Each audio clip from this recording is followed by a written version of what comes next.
Today I'm going to explain everything we know about the Valor Plates, weapons, how the combat works, the story, the endgame, and cosmetics of Godfall. So let's get into it. Let's start off by talking about the Valor Plates. I'm not going to be going fully in depth in the weapons or Valor Plates because I've already made 2 videos about those two, completely about them. Link in the description if you're interested. There's going to be 12 Valor Plates in total in the game, and each one of them has its own passive and ultimate ability.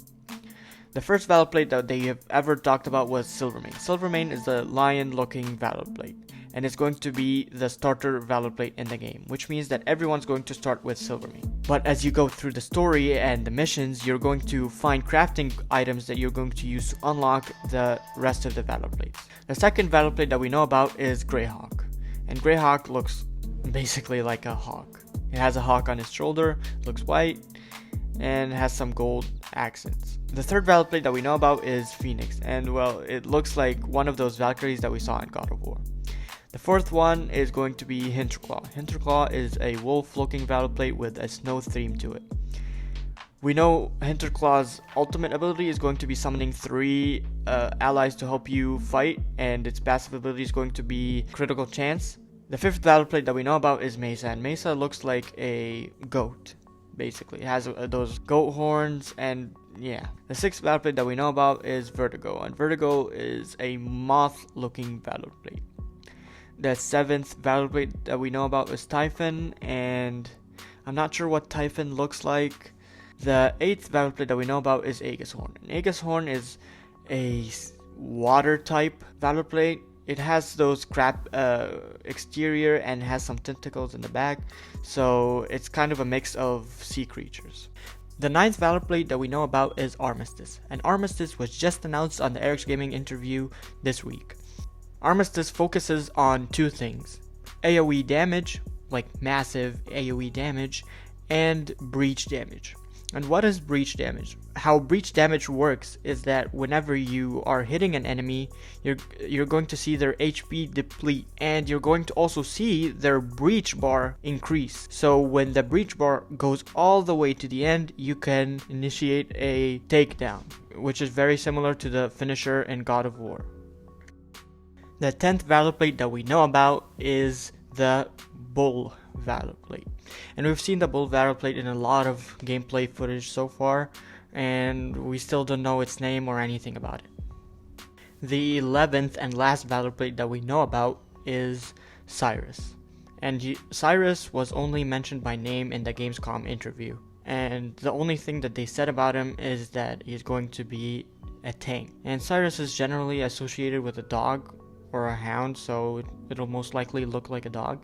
But that's the only thing that we know about him. There is one more Valor Plate that they haven't talked about or showed in any of their videos so far. Most likely they're not going to show it, and we're going to have to wait for the game to come out to see that one.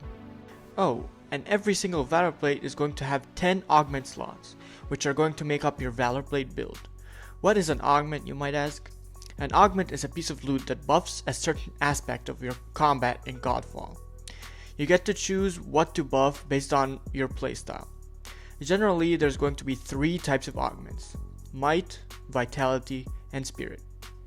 Might adds damage, Vitality adds health and armor, while Spirit adds CDR and unique damage sources.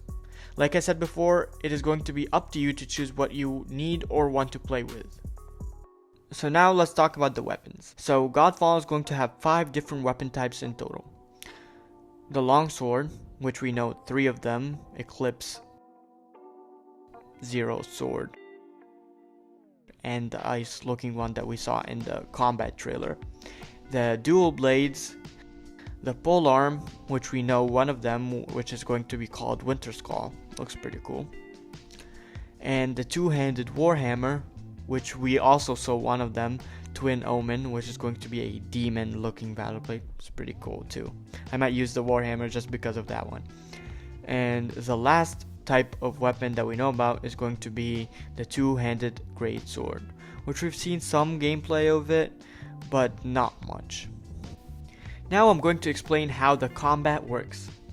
Generally, you'll be fighting a lot of 1 versus many fights that encourage you to fight aggressively. So it's not going to be like Dark Souls. Think of it more like a God of War with loot. Now let's get into the details. So in the recent Eric's Gaming interview, they talked a lot about the combat and how it works. So the first thing they talked about was weak points. Well, a weak point is what it sounds like. It's just a weak point that appears on an enemy that lets you do more damage to them. And you'll be able to hit weak points when an enemy is recovering from an attack. So when an enemy does an attack, and it's gonna take them 2 to 3 seconds to get back to their normal position. During those 2 to 3 seconds, you can hit them in their weak point. So to hit a weak point, you're going to have to get your aim on the weak point.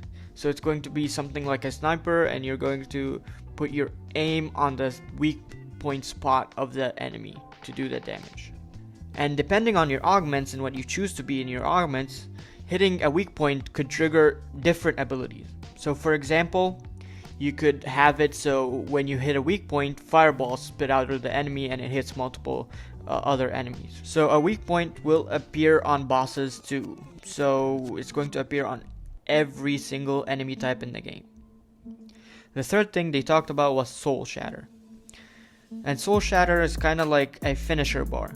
This one guarantees that the enemy is going to die, unlike Breach. Breach just does a lot of damage. If they're full health and you do a takedown somehow, you fill the Breach bar somehow, you will generally not kill them. You will do a lot of damage. It doesn't guarantee a kill. But Soul Shatter guarantees a kill. So as you hit enemies, their health bar will go down and the Breach bar will go up. And in the health bar, there will be the Soul Shatter bar, which increases from right to left. It's going to be like a white bar. So once you have the health all the way down and the Soul Shatter all the way up, and you hit them with a heavy attack, not a light attack, a heavy attack, they will explode. And it guarantees that they're going to die. And again, depending on different augments, you can make it do different abilities. And the fourth and last thing they talked about was polarity attacks. So in Godfall, you will be able to equip 2 weapons during a mission. They can't be 2 of the same weapon, they have to be 2 different weapons. But they can be 2 of the same type of weapon, like 2 warhammers. So as you fight with one of them, you will be filling up the polarity bar. And once it's full, when you switch weapons, an AoE splash happens. And the weapon that you switched into will get a damage buff for a short period of time. Alright, so now let's start explaining the story or the lore of the game. So yeah, there will be a story mode in the game if you were wondering. On their Twitter, a couple of months ago, they put out a series of pictures explaining the lore of the game. I'm not going to get into detail because I did make a video about that, link in the description if you're interested. But simply there's going to be 12 gods who came into the physical realms. The first thing that they decided to make was the Valorians, the characters that you're going to get to play, or the armor. But since they now have physical bodies, they now have emotions, so they start getting greedy and want to fight each other. But since they are gods, they think they shouldn't fight themselves. They're kings. Kings fight with armies. So they decided each god would use a Valorian to fight. But the Valorians decided to work together to defeat the Archons and send them back to the spirit realm. So basically, the story of the game could have a couple of gods return and want to fight the Valorians for revenge. That's my guess at least. It could be different, who knows. Either way, we will get to fight some epic boss battles in the main story. Now let's talk about the most important thing, the end game. We don't know much information about it, but they briefly talked about it in an interview with GameSpot a few months ago. So what we know is that there's going to be hunt missions, where you learn and track down bosses to fight, like huge monsters and epic creatures to fight. These bosses are going to be different from all the bosses that you're going to fight in the story missions, since the game is going to have 90 different enemy types. And there is going to be the Tower of Trials, where you will be able to test your skill and fight against the toughest enemies at a chance for epic or legendary loot. They didn't specify how the tower is going to work or the missions in the tower are going to work, but yeah, that's pretty much all we know about the end game. For the customization of the game though, I'm kinda worried, to be honest, since they said the game will not have any microtransactions and you won't be able to mix or remove parts of Valor Plates, and the only type of customization that they mentioned was changing up the colors. I hope at least they make it so that if you defeat a type of boss, you get a type of skin that changes up how you look. Who knows though, but based on the buying options so far, it's looking like changing up the colors is going to be what the customization of Godfall is. Anyway, if you're interested in Godfall and want to get all of its information right when it comes out, consider subscribing and clicking on the bell. It really helps out my small channel, and I will be making Godfall info, tutorial, and gameplay videos right when the game comes out. So thank you so much for watching. Bye.